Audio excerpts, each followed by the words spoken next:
नमस्कार। ज्योतिषीय श्रृंखला की इस कड़ी में आपका हार्दिक स्वागत है। कुंडली में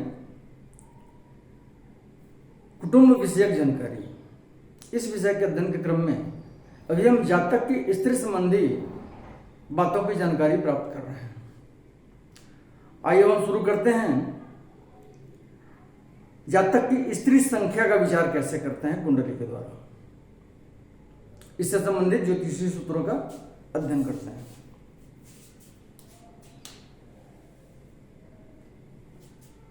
एक साधारण सा सूत्र है, सप्तम स्थान में बृहस्पति और बुध एक साथ बैठे हों कुंडली में, तो वैसे जातक को एक स्त्री होती है। अगला सूत्र है कि सप्तम स्थान में सूर्य तथा मंगल स्थित हो तो जातक को प्रायः एक ही स्त्री होती है। अगला सूत्र है कि लग्नाधिपति तथा सप्तमाधिपति यदि एक साथ होकर लग्न में अथवा सप्तम स्थान में स्थित हों तो जातक को दो स्त्रियां होती हैं। लग्नेश और सप्तमेश दोनों एक साथ होकर के या तो लग्न में बैठे हों या सप्तम भाव में बैठे हों तो वैसे जातक को प्रायः दो स्त्रियां होती हैं। यदि सप्तमेश और द्वितीयेश शुक्र के साथ अथवा पापग्रह के साथ होकर षष्ठ, अष्टम अथवा द्वादश भावगत हो तो एक स्त्री की मृत्यु के बाद दूसरी स्त्री होती जाएगी कंटिन्यूअसली। और इस संख्या का विचार कैसे करेंगे? इस संख्या का विचार उतना ही होगा, उतनी ही संख्या होगी जितने ग्रह सप्तमेश और द्वितीयेश के साथ होंगे। परंतु द्वितीयेश अथवा सप्तमेश अपने उच्च राशि में स्थित हो या अच्छे वर्ग का हो तो जातक का केवल एक ही विवाह होता है। क्या कहा जा रहा है?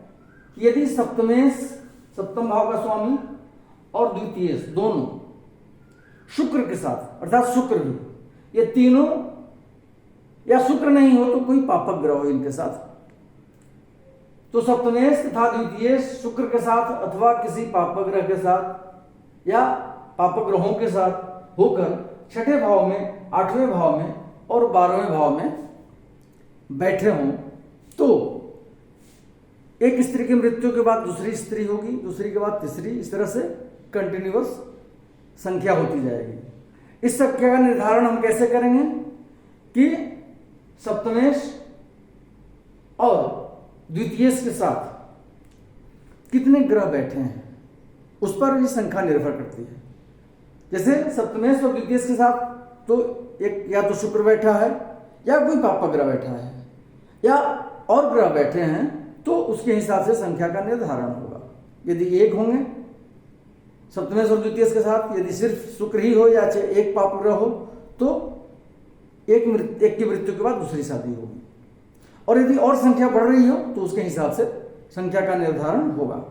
लेकिन इसमें क्या कहा जा रहा है कि यदि द्वितीयेश अथवा सप्तमेश ये दोनों जो एक साथ बैठे हैं इसमें से कोई भी ग्रह अपने उच्च राशि में स्थित हो या अच्छे वर्ग का हो और छठे, आठवें या 12वें भाव में बैठा हो तो वैसे जातक का केवल एक ही विवाह होता है।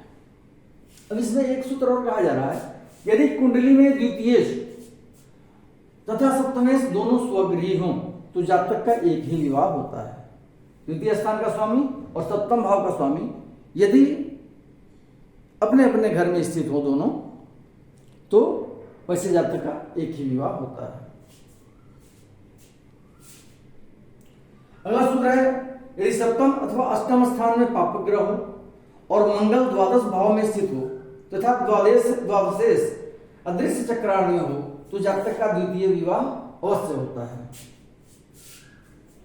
सप्तम अथवा अष्टम स्थान में दो में से किसी एक स्थान में पापक ग्रह बैठा हो और मंगल द्वादश भाव में स्थित हो, 12वें भाव में स्थित हो मंगल, और द्वादशेश अदृश्य चक्रार्ध में हो।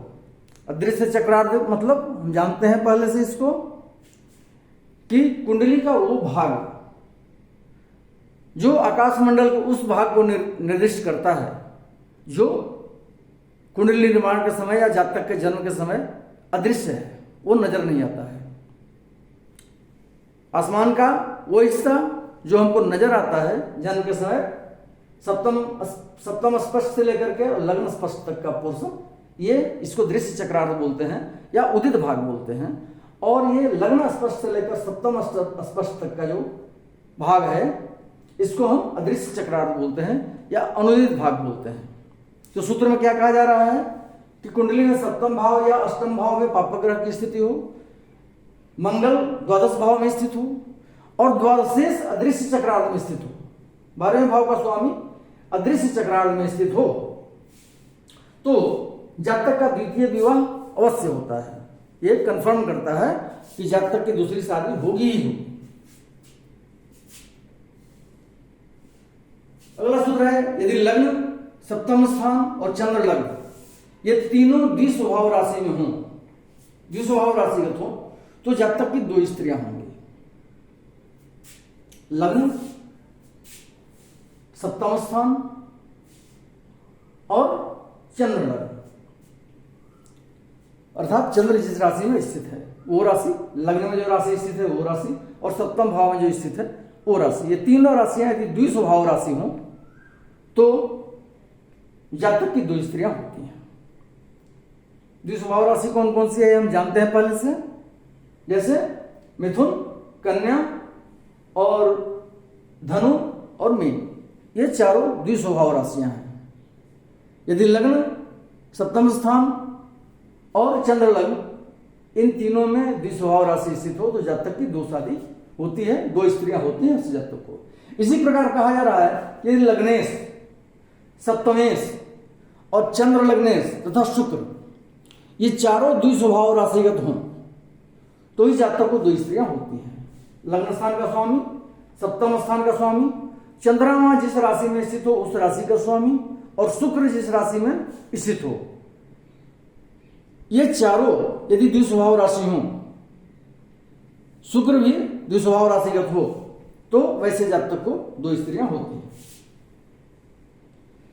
अगला सूत्र है, यदि लग्नेश द्वादश भावगत हो और द्वितीय पापग्रह के साथ हो तथा सप्तम स्थान में पापग्रह बैठा हो तो जातक को 2 स्त्रियां होंगी। लग्न स्थान का स्वामी 12वें भाव में बैठा हो, द्वितीय पापग्रह के साथ हो, द्वितीय स्थान का स्वामी जहां भी बैठा हो उसके साथ कोई पापग्रह बैठा हो और सप्तम स्थान में कोई पापग्रह स्थित हो तो वैसे जातक को 2 स्त्रियां होती हैं।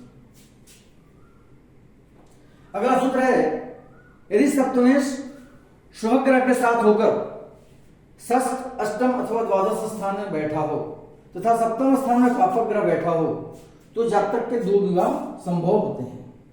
यदि सप्तमेश, सप्तम भाव का स्वामी शुभ ग्रह के साथ होकर उसके साथ कोई शुभ ग्रह हो और छठे, 8वें अथवा 12वें भाव में बैठा हो और सप्तम स्थान में कोई पापग्रह बैठा हो तो इस स्थिति में वैसे जातक के 2 विवाह संभव होते हैं। इस स्त्री संख्या विचार से संबंधित कुछ अन्य ज्योतिषीय सूत्रों के साथ हम पुनः अगले वीडियो में उपस्थित होंगे। नमस्कार।